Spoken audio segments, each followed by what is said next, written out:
Now, another attack that we have in our course is insecure deserialization.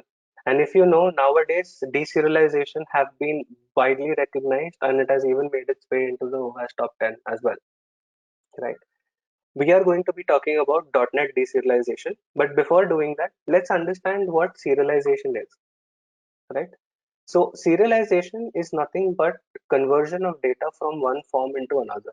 Now, this is a very textbook definition, right? If I just say that it is used for storage and transmission of data across the network and saying that an object is converted into a stream of bytes, which is either stored in a file or in a memory or stored in the database or sent over the network, and on the other end, the stream of bytes is again converted back into objects. This is the whole process of serialization and deserialization. It is difficult to understand the concept with some theoretics, but the best way is to give an example. So let's say you're playing an online game between two players. Maybe let's say you're playing FIFA, right? So what would happen is one user ends up selecting a particular player, and he moves that player few steps forward and few steps to the left.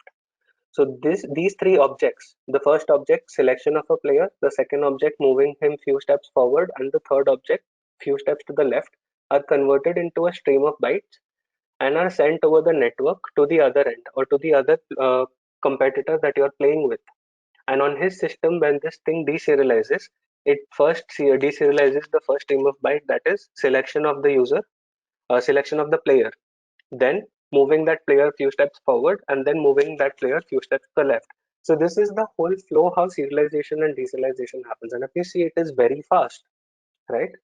Now, this concept is basically used to optimize the delivery of the content from one end to the other in a very convenient mechanism. Now, almost all the languages that you know of support serialization. You have like different languages ranging from Java, PHP, .NET, COM, Ruby, Python, and all other OOP languages. They all support serialization and deserialization. And almost all of them have had bugs and deserialization routines which lead to remote code execution.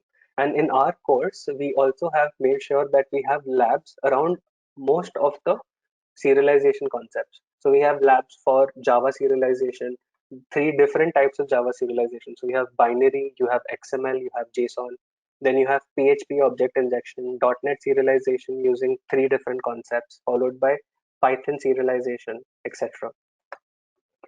And if you see, there are a lot of CVEs that are found for these serialization vulnerabilities as well. So what is it with .NET serialization? How do we understand .NET serialized data and how do we try to exploit it, right?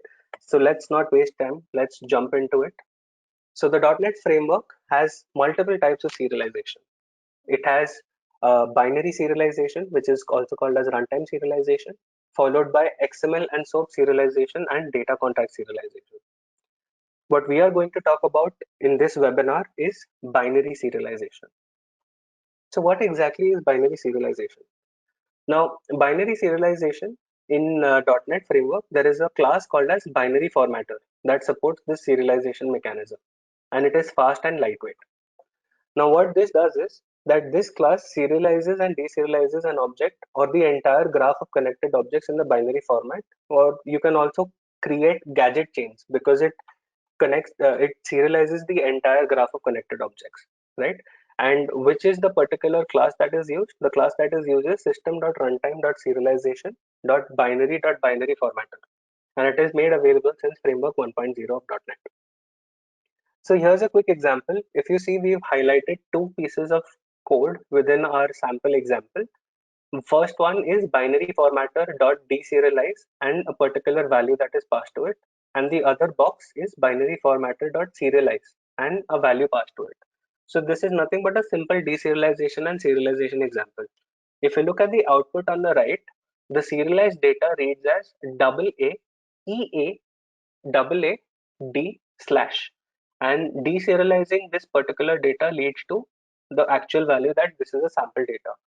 Now, to understand that there is a .NET binary serialization happening in a .NET framework, the signature to identify is with this particular initial keywords, that is double A, EA, double A, D slash.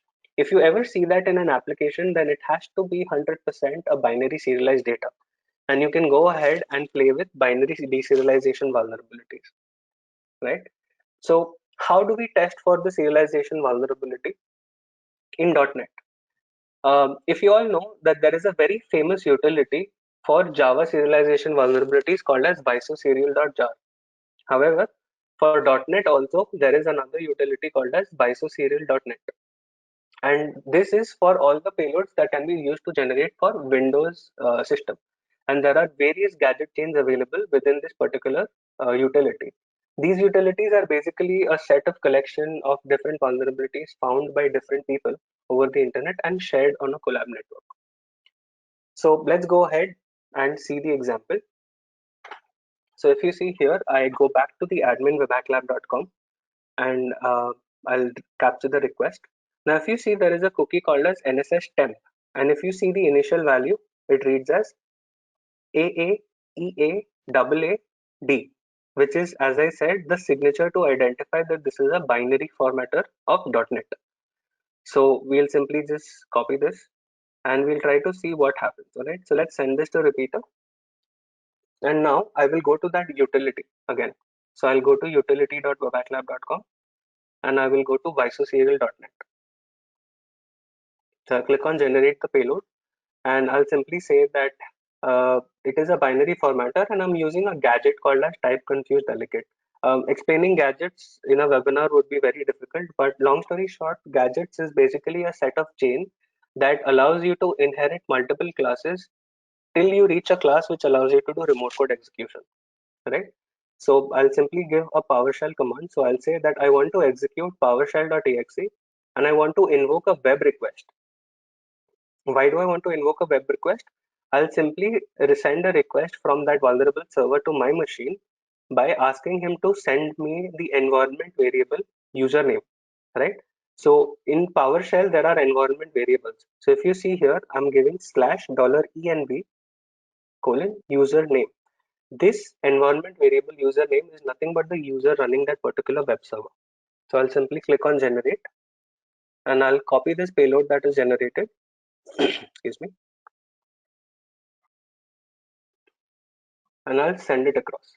So I'll simply start a Python server because I'm going to expect a connection back to my particular IP address where I've requested the PowerShell, and I paste the payload, right? And I send this value. And if you see here, there is win2k12iis. So basically, this is the user that is running the web server, and I was able to execute PowerShell. But obviously, this is not where we should stop. We obviously love to take shells, right? So here's a PowerShell script which we have written, which gives us a reverse shell. And here we basically connect back to our IP on port 4444, right? So I'll simply just go ahead, generate the payload. I'll copy this payload again, and I'll also start a list now, right? So I'll just go ahead, start a list now. So netcat on port 4444.